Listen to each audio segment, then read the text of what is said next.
Item ಯಾವುದೇ ಇರಲಿ try ಮಾಡಿ ಆಚಿ ಚಿಕನ್ ಮಸಾಲಾ. ಆಚಿ ಚಿಕನ್ ಮಸಾಲಾ. ರಾಜ್ಯ ಕಾಂಗ್ರೆಸ್ನಲ್ಲಿ ಸದ್ಯಕ್ಕೆ ಪವರ್ ಶೇರಿಂಗ್ ವಿಚಾರ ಮುಗಿಯುವಂತಹ ಲಕ್ಷಣಗಳು ಯಾವುದು ಕಾಣಿಸ್ತಾ ಇಲ್ಲ.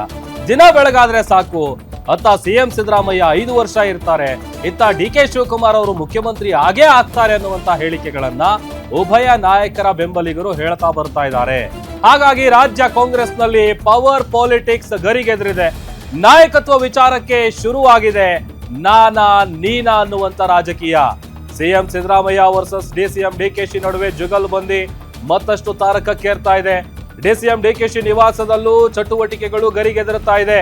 ಮಿಡ್ ನೈಟ್ ನಲ್ಲಿ ಡಿ.ಕೆ.ಶಿ, ಡಿ.ಕೆ. ಸುರೇಶ್ ಹಾಗೂ ಆಪ್ತರ ಜೊತೆಗೆ ಮಾತುಕತೆಯನ್ನ ನಡೆಸಿದ್ದಾರೆ, ಮೀಟಿಂಗ್ ಮಾಡಿದ್ದಾರೆ. ಎರಡೂ ಬಣಗಳ ಗಲಾಟೆಯಲ್ಲಿ ಪಕ್ಷದ ನಿಷ್ಠರು ಫುಲ್ ಸುಸ್ತು ಹೊಡೆದಿದ್ದಾರೆ. ಪ್ರತಿದಿನ ಸಿಎಂ ಹಾಗೂ ಡಿಸಿಎಂ ಬೆಂಬಲಿಗರಿಂದ ಬಹಿರಂಗವಾದಂತ ಸ್ಟೇಟ್ಮೆಂಟ್ ಗಳನ್ನ ಕೊಡ್ತಾ ಇದ್ದಾರೆ. ಉಭಯ ಟೀಮ್ಗಳ ಹೇಳಿಕೆಗಳಿಗೆ ನಿಷ್ಠಾವಂತ ನಾಯಕರಿಗೆ ಒಂದ್ ರೀತಿ ದೊಡ್ಡ ತಲೆನೋವು ಶುರುವಾಗಿದೆ. ಕೂಡಲೇ ಹೈಕಮಾಂಡ್ ಎಂಟ್ರಿ ಕೊಟ್ಟು ಈ ಒಂದು ಸಮಸ್ಯೆಯನ್ನ ಬಗೆಹರಿಸಬೇಕು ಅನ್ನುವಂತ ಒತ್ತಾಯ ಜಾಸ್ತಿ ಆಗ್ತಾ ಇದೆ. ಹೈಕಮಾಂಡ್ ಮಧ್ಯಪ್ರವೇಶ ಮಾಡಿ ಬೇಗನೆ ಈ ಸಮಸ್ಯೆಯನ್ನ ಬಗೆಹರಿಸಿ. ಜಾಸ್ತಿ ದಿನ ಇದೇ ತರದ ಚರ್ಚೆ ಆಗ್ತಾ ಇದ್ರೆ ಪಕ್ಷಕ್ಕೆ ದೊಡ್ಡ ಮಟ್ಟದಲ್ಲಿ ನಷ್ಟ ಆಗೋದು ಗ್ಯಾರಂಟಿ. ಮುಂದೆ ಚುನಾವಣೆಗಳು ಬರ್ತಾ ಇದೆ, ಅದರ ಮೇಲೆ ಹೊಡೆತ ಬೀಳುತ್ತೆ. ಎರಡೂ ಬಣದವರಿಗೂ ಬಾಯಿ ಮುಚ್ಚಿಸೋದಕ್ಕೆ ಸೂಚನೆ ಕೊಡಿ ಎನ್ನುವಂತ ಒತ್ತಾಯ ಜಾಸ್ತಿ ಆಗ್ತಾ ಇದೆ. ನೇರವಾಗಿ ಮಲ್ಲಿಕಾರ್ಜುನ್ ಖರ್ಗೆ ಅವರ ಗಮನಕ್ಕೆ ಹಿರಿಯ ಕಾಂಗ್ರೆಸ್ನ ನಾಯಕರು ಈ ವಿಚಾರ ತಂದಿದ್ದಾರೆ. ಯಾಕಂತಂದ್ರೆ ಪ್ರತಿದಿನ ಒಂದಲ್ಲ ಒಂದು ಹೇಳಿಕೆಗಳು, ಅವರು ಬಿಡಲ್ಲ ಇವರು ಕೊಡಲ್ಲ, ಆ ತರದ ಪರಿಸ್ಥಿತಿ ಆಗಿದೆ ಕಾಂಗ್ರೆಸ್ನಲ್ಲಿ. ಇತ್ತ ಸಿದ್ದರಾಮಯ್ಯ ಅವರೇ 5 ವರ್ಷ ಇರ್ತಾರೆ ಅಂತ ಒಂದಷ್ಟು ಜನ ಸ್ಟೇಟ್ಮೆಂಟ್ಗಳು ಕೊಡ್ತಾರೆ.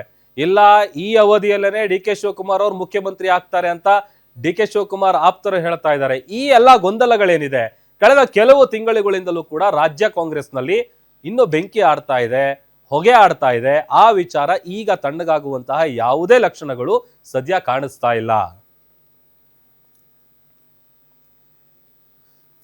ಒಂದಷ್ಟು ಡೀಟೇಲ್ಸ್ ಕೊಡ್ತಾರೆ ನಮ್ಮ political bureau head Maruti Pavagowda live join ಆಗ್ತಾ ಇದ್ದಾರೆ. ಮಾರುತಿ, ಕಾಂಗ್ರೆಸ್ನಲ್ಲಿ ಸದ್ಯಕ್ಕೆ power politics power sharing politics ಇಲ್ಲಿಗೆ ನಿಲ್ಲುವಂತ ಲಕ್ಷಣಗಳು ಕಾಣಿಸ್ತಾ ಇಲ್ಲ ಅಂತ, ಇನ್ನ ಎಲ್ಲಿಗೆ ಹೋಗಿ ನಿಲ್ಲುತ್ತೆ ಇದು?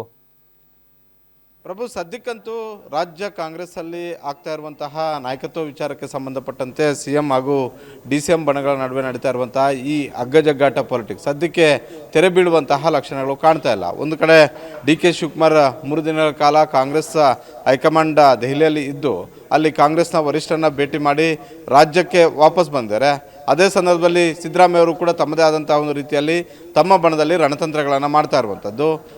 ಹೀಗಾಗಿ ಎರಡೂ ಬಣಗಳ ನಡುವೆ ಪರ ಮತ್ತು ವಿರೋಧವಾದಂತಹ ಹೇಳಿಕೆಗಳು ಬರ್ತಾ ಇದ್ದಾವೆ. ಸಿದ್ದರಾಮಯ್ಯ ಅವರು ಮುಂದುವರಿಬೇಕು ಅನ್ನುವಂಥ ಹೇಳಿಕೆಗಳನ್ನು ಸಿದ್ದರಾಮಯ್ಯ ಅವರು ಬಣದವರು ಕೊಡ್ತಾ ಇದ್ದರೆ, ಡಿ.ಕೆ. ಶಿವಕುಮಾರ್ ಅವರು ಪಕ್ಷ ಅಧಿಕಾರಕ್ಕೆ ಬರೋದಕ್ಕೆ ಪ್ರಮುಖ ಪಾತ್ರ ವಹಿಸಿದ್ದಾರೆ. ಹೀಗಾಗಿ ಸಿದ್ದರಾಮಯ್ಯ ಅವರ ಅವಧಿ ಕಂಪ್ಲೀಟ್ ಆಗಿರೋದ್ರಿಂದ ಮಾತಿನಂತೆ ಈಗ ಸಿದ್ದರಾಮಯ್ಯ ಅವರು ಆ ಅವಕಾಶವನ್ನು ಡಿ.ಕೆ. ಶಿವಕುಮಾರ್ ಅವ್ರಿಗೆ ಬಿಟ್ಕೊಡ್ಬೇಕು ಅನ್ನುವಂತಹ ಒಂದು ಬಹಿರಂಗ ಹೇಳಿಕೆಗಳು ಕೊಡ್ತಾ ಇರುವಂಥದ್ದು. ಆಯಾ ಬಣದವರು ಕೊಡ್ತಾ ಇರುವಂತಹ ಹೇಳಿಕೆಗಳು ಈಗ ಮುಜುಗರ ತರಿಸ್ತಿರೋದು ಯಾರಿಗೆ ಅಂತ ಹೇಳಿದ್ರೆ, ಒಂದು ಕಡೆ ಪಕ್ಷಕ್ಕೆ, ಮತ್ತೊಂದು ಕಡೆ ಸರ್ಕಾರಕ್ಕೆ. ಹೀಗಾಗಿ ಸರ್ಕಾರದಲ್ಲಿ ಇದೇ ರೀತಿಯಾದಂಥ ಒಂದು ಭಿನ್ನಾಭಿಪ್ರಾಯಗಳಿದ್ದರೆ ಸಹಜವಾಗಿ ಆಡಳಿತ ಮೇಲೆ ಬಿಗಿ ಹಿಡಿತ ಇರೋದಿಲ್ಲ. ಅಧಿಕಾರಿಗಳು ಆಡಿದ್ದೇ ಆಟ ಆಗುತ್ತೆ ಅನ್ನುವಂಥ ರೀತಿಯಲ್ಲಿ ರಾಜ್ಯ ಕಾಂಗ್ರೆಸ್ಸಲ್ಲಿ ಚರ್ಚೆ ಆಗ್ತಾ ಇರುವಂಥದ್ದು. ಹೀಗಾಗಿ ನಿಷ್ಠಾವಂತ ಕಾಂಗ್ರೆಸ್ ನಾಯಕರಿಗೆ, ಶಾಸಕರಿಗೆ ಇದ್ರ ಒಂದಷ್ಟು ಅತೃಪ್ತಿ ತಂದಿರುವಂಥದ್ದು, ಒಂದಷ್ಟು ಅಸಮಾಧಾನಕ್ಕೂ ಕೂಡ ಕಾರಣ ಆಗಿರುವಂಥದ್ದು. ಉಭಯ ಬಣದ ನಾಯಕರಿಗೆ ಹೇಳಿದವರ ಜೊತೆಗೇನೆ ಸುರ್ಜೇವಾಲಾ ಅವರಿಗೆ ಆದಷ್ಟು ಬೇಗ ರಾಜ್ಯಕ್ಕೆ ಆಗಮಿಸಿ ಈ ವಿಚಾರಕ್ಕೆ ಸಂಬಂಧಪಟ್ಟಂತೆ ಒಂದು ತೆರೆ ಎಳಿರಿ ಅನ್ನುವಂತಹ ಕಿವಿಮಾತನ್ನು ಹೇಳಿರುವಂಥದ್ದು. ಒಂದು ವೇಳೆ ಇದೇ ರೀತಿಯಾಗಿ ಸಿದ್ದರಾಮಯ್ಯ ಮತ್ತು ಡಿ.ಕೆ. ಶಿವಕುಮಾರ್ ಅವರ ನಡುವಿರುವಂಥ ಭಿನ್ನಾಭಿಪ್ರಾಯಗಳು ದಿನದಿಂದ ಹೆಚ್ಚಾದರೆ, ಇದೇ ರೀತಿಯಾಗಿ ಮುಂದುವರೆದಿದ್ದೆ ಆದರೆ ಮುಂದೆ ಬರ್ತಾ ಇರುವಂತಹ ಸ್ಥಳೀಯ ಸಂಸ್ಥೆಗಳ ಚುನಾವಣೆ ಆಗಿರ್ಬೋದು, GBI ಚುನಾವಣೆಗಳಾಗಿರ್ಬೋದು, ಪಕ್ಷದ ಸಂಘಟನೆ ಮೇಲೆ ದುಷ್ಪರಿಣಾಮಗಳು ಹೆಚ್ಚಾಗಿ ಆಗ್ತವೆ. ಇದರ ಒಂದು ಲಾಭ BJP ಮತ್ತು JDSಗೆ ಆಗುತ್ತೆ. ಈಗಾಗಲೇ ಸಹಜವಾಗಿ BJP ಮತ್ತು JDS ನಾಯಕರು ಪ್ರತಿದಿನವೂ ಕೂಡ ಯಾವ ರೀತಿಯಾಗಿ ಸಿದ್ದರಾಮಯ್ಯ ಮತ್ತು ಡಿ.ಕೆ. ಶಿವಕುಮಾರ್ ಅವರ ಪರವಾಗಿ ಕಾಂಗ್ರೆಸ್ ಶಾಸಕರು ಜಪ ಮಾಡ್ತಾ ಇದ್ದಾರೋ ಅಷ್ಟೇ ವಿರೋಧ ಪಕ್ಷದವರು ಹೇಳ್ತಾ ಇರುವಂಥದ್ದು. ಸರ್ಕಾರದಲ್ಲಿ ನಾಯಕತ್ವ ವಿಚಾರಕ್ಕೆ ಕಚ್ಚಾಡ್ತಿರುವಂಥವರು ಆಡಳಿತದ ಮೇಲೆ ಒಂದು ಕಡೆ ಬಿಗಿ ತಪ್ಪಿದೆ, ಮತ್ತೊಂದು ಕಡೆ ರಾಜ್ಯದ ಅಭಿವೃದ್ಧಿ ಕೂಡ ಆಗ್ತಾ ಇಲ್ಲ, ಮಗದೊಂದು ಕಡೆ ಸರ್ಕಾರದಲ್ಲಿ ಆಗಬೇಕಾಗಿರುವಂತಹ ಯಾವುದೇ ಕೆಲಸಗಳು ಕೂಡ ಆಗ್ತಿಲ್ಲ ಅನ್ನುವಂತಹ ಪ್ರಮುಖ ಅಸ್ತ್ರಗಳನ್ನು ವಿರೋಧ ಪಕ್ಷದವರು ಬಿಡ್ತಾ ಇದ್ದಾರೆ. ಹೀಗಾಗಿ ಇದನ್ನ ಎಚ್ಚೆತ್ತುಕೊಂಡಿರುವಂತಹ ಕೆಲವರು ನಿಷ್ಠಾವಂತ ಕಾಂಗ್ರೆಸ್ ಶಾಸಕರು ಸುರ್ಜೇವಾಲಾ ಅವರಿಗೆ ಸೂಚನೆಯನ್ನು ಕೊಟ್ಟಿರುವಂಥದ್ದು, ಸುರ್ಜೇವಾಲಾ ಅವರಿಗೆ ಕಿವಿಮಾತು ಹೇಳಿರುವಂಥದ್ದು, ಆದಷ್ಟು ಶೀಘ್ರವಾಗಿ ಕಾಂಗ್ರೆಸ್ ಹೈಕಮಾಂಡ್ ಈ ಸಮಸ್ಯೆಯನ್ನು ಬಗೆಹರಿಸದಿದ್ರೆ ಪಕ್ಷಕ್ಕೆ ದೊಡ್ಡ ಮಟ್ಟದಾದಂಥ ಒಂದು ನಷ್ಟ ಆಗುತ್ತೆ ಅನ್ನುವಂತಹ ಒಂದು ಕಿವಿಮಾತನ್ನು ಹೇಳಿದ್ದಾರೆ ಪ್ರಭು. ಇದನ್ನು ಎಷ್ಟು ಮಟ್ಟಿಗೆ ಕಾಂಗ್ರೆಸ್ ಹೈಕಮಾಂಡ್ ಸೀರಿಯಸ್ ಆಗಿ ತೆಗೆದುಕೊಳ್ಳುತ್ತೆ ಅನ್ನುವಂಥದ್ದನ್ನು ಕಾದು ನೋಡಬೇಕಾಗಿದೆ ಪ್ರಭು. ಓಕೆ, ಥ್ಯಾಂಕ್ ಯು ಮಾರುತಿ ನಿಮ್ಮೆಲ್ಲ ಡೀಟೇಲ್ಸ್ಗಾಗಿ.